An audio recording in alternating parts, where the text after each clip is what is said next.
അതെല്ലാവരുടെ കൂടെ ഉണ്ട്. ലാലേട്ടൻ്റെ കൂടെ ഒന്നല്ല, ലാലേട്ടൻ ആരോട് അഭിനയിച്ചാലും അതുണ്ടാവും, ഞാൻ ആരോട് അഭിനയിച്ചാലും ഉണ്ടാവും. പക്ഷേ നമസ്കാരം.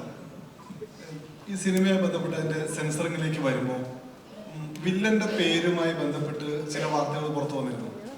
നമ്മുടെ രാജ്യത്തെ ഒരു രാഷ്ട്രീയ പാർട്ടി നേതാവിൻ്റെ മകൻ്റെ പേരുമായി സാമ്യമുണ്ട്, അതുകൊണ്ട് സെൻസർ ബോർഡ് ചെറിയ പ്രശ്നം ഉന്നയിച്ചിട്ടുണ്ട്. അത് പെട്ടെന്ന് പരിഹരിക്കാൻ കഴിഞ്ഞോ?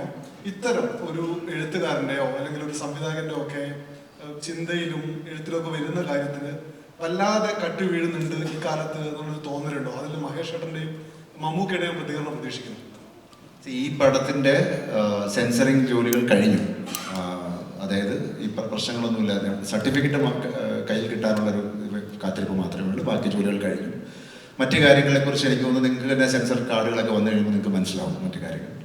പിന്നെ നമ്മൾ ഒരു സിനിമ, കമേഴ്ഷ്യൽ സിനിമ നമ്മൾ തിയേറ്ററിലേക്ക് എത്തിക്കുന്ന ഒരു സിനിമ പറയുന്ന സമയത്ത് നമ്മളുടെ രാജ്യത്തിൻ്റെതായിട്ടുള്ള ചില കാര്യങ്ങൾ നമ്മൾ സൂക്ഷിക്കേണ്ടതായിട്ടുണ്ട്. ഡെഫിനറ്റ്ലി അത് നമ്മളെല്ലാവരും മാനിക്കുന്നു. അത്രയും എനിക്ക് ഇതിനകത്ത് പറയാം. എന്തെങ്കിലും കാര്യം അത്രേ അത് തന്നെയാണ് സത്യം. Okay, thank you.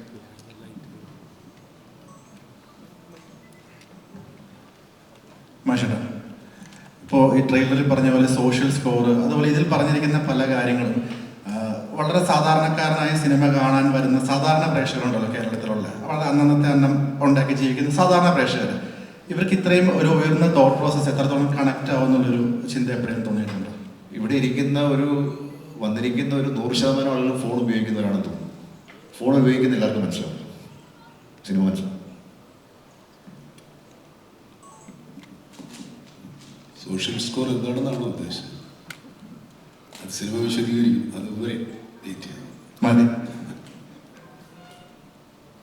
പിന്നെ ഇതിന് കമേഴ്ഷ്യൽ എലമെൻറ്റ്സ് എന്നൊക്കെ പറയുന്ന ഈ സിനിമയിൽ അതിൻ്റെ ഘടകങ്ങളൊക്കെ മാറിക്കഴിഞ്ഞു. അതിൻ്റെ കണക്കും ഘടനയും ഒക്കെ മാറിക്കഴിഞ്ഞു. കമേഴ്ഷ്യൽ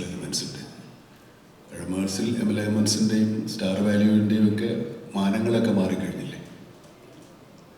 അതുകൊണ്ട് അതൊന്നും ഈ സിനിമയെ ബാധിക്കാൻ സാധ്യതയില്ല. ഈ സിനിമയെ സംബന്ധിച്ചിടത്തോളം കഥയും കഥയ്ക്കൊത്ത നടന്മാരുമാണ് ഈ സിനിമയിൽ ഉൾപ്പെടുത്തിയിരിക്കുന്നത്. തീർച്ചയായിട്ടും അത് തന്നെയായിരിക്കും ഇതിൻ്റെ ഏറ്റവും വലിയ കമേഴ്ഷ്യൽ ഘടകം. ജനങ്ങൾക്ക് സിനിമ രസകരവും വിജ്ഞാനപ്രദവും ചിന്താദീപകവും ഒക്കെ ആവുന്നതാണല്ലോ അതിൻ്റെ ഒരു പൂർണ്ണമായിട്ട് ചിരിച്ചുല്ലസിച്ച് പോകുന്നതിനപ്പുറത്തേക്ക് എന്തെങ്കിലും നമ്മൾ വീട്ടിൽ പോകുമ്പോൾ ടേക്ക് അവേ എന്ന് പറയുന്ന എന്തെങ്കിലും ഒരു കാര്യം ഒന്നെങ്കിലും ഒന്ന് കൊണ്ടുപോകാൻ ഉണ്ടാകണം എന്ന് നിർബന്ധമില്ല, എന്നാലും ആഗ്രഹിക്കാറുണ്ട്. അതൊക്കെ എന്തെങ്കിലും കൂടെ ചേർത്തിട്ടുണ്ട്. അതും നമ്മൾ നേരത്തെ പറഞ്ഞ വ്യവസായ ഘടനയുടെ അല്ലെങ്കിൽ കമേഴ്ഷ്യൽ എലമെൻസിൻ്റെ ഭാഗമാണ്. അത് ഈ സിനിമയിൽ ഉടനീളമുണ്ട്. അല്ലെങ്കിൽ ഈ സിനിമ അങ്ങനെയുള്ളതാണ്. ഇവിടെ സ്ട്രേറ്റ് ഇപ്പം ഇന്ത്യൻ സിനിമയിൽ സ്റ്റാർഡം നോക്കാതെ സിനിമ ചെയ്യുന്ന 2 സൂപ്പർ സ്റ്റാർ ഉണ്ടെങ്കിൽ അത് മമ്മൂക്കയും ലാലേട്ടനുമാണ്. ഇപ്പം പാട്രിയറ്റിലേക്ക് വരുവാണെങ്കിൽ മമ്മൂക്ക തന്നെ പണ്ട് പറഞ്ഞിട്ടുണ്ട്, ആക്ടിങ് ഈസ് ഓൾസോ റിയാക്ടിങ് എന്നുള്ള രീതിയിൽ ഇൻ്റർവ്യൂവിൽ പറയുന്നതായിട്ട് ശ്രദ്ധിച്ചിട്ടുണ്ട്. അപ്പം ലാലേട്ടനായിട്ട് കോമ്പിനേഷൻ ചെയ്യുമ്പോൾ മമ്മൂക്കയുടെ ഭാഗത്തു നിന്ന് അത്തരത്തിലുള്ള ഒരു റിയാക്ഷൻ കൊടുക്കാനായിട്ട് ഇപ്പോൾ ഡയറക്ടർ പറയുന്നത് അല്ലാതെ എന്തെങ്കിലും നിങ്ങൾ ഇംപ്രവൈസ് ചെയ്ത് എന്തെങ്കിലും കാര്യങ്ങൾ ചെയ്തിട്ടുണ്ടോ? അതിനെപ്പറ്റി ഒന്ന്. അതെല്ലാവരുടെ കൂടെ ഉണ്ട്. ലാലേട്ടൻ്റെ കൂടെ ഒന്നല്ല, ലാലേട്ടൻ ആരോട് അഭിനയിച്ചാലും അതുണ്ടാവും, ഞാൻ ആരോട് അഭിനയിച്ചാലും ഉണ്ടാവും. അങ്ങനെ റിയാക്ട് ചെയ്യണ്ടേ? പിന്നെ അഭിനയത്തിൻ്റെ എല്ലാ കാര്യവും സംവിധായകൻ പറഞ്ഞു തരണം എന്നില്ല. നമ്മൾ അദ്ദേഹം ബോധ്യപ്പെടുത്തിയാൽ നമ്മളെന്തെങ്കിലും കാര്യങ്ങൾ ചെയ്തിട്ടുണ്ടെങ്കിൽ അതിൻ്റെ തെറ്റ് തിരുത്തുക മാത്രമേ ഒരുവിധം പരിചയസമ്പന്നരായ സംവിധായകർ ചെയ്യാറുള്ളൂ. അല്ലാതെ എല്ലാവരും അപ്പുറത്തും ഇപ്പുറത്തും മാറിയുന്ന മോണാക്ട് കാണിക്കുമെന്നുള്ള ഡയറക്ടർ നമ്മുടെ അടുത്ത് നമ്മുടെ സീൻ വായിച്ച് നമ്മൾ പറഞ്ഞ് മനസ്സിലാക്കി അതെങ്ങനെ ചെയ്യും 1, 2, 3 പ്രാവശ്യം കണ്ട് എന്തെങ്കിലും തെറ്റുകളുണ്ടെങ്കിൽ തിരുത്തി അങ്ങനെ ബോധ്യപ്പെട്ടതിന് ശേഷമേ ഇത് ടേക്കായിട്ട് വരും.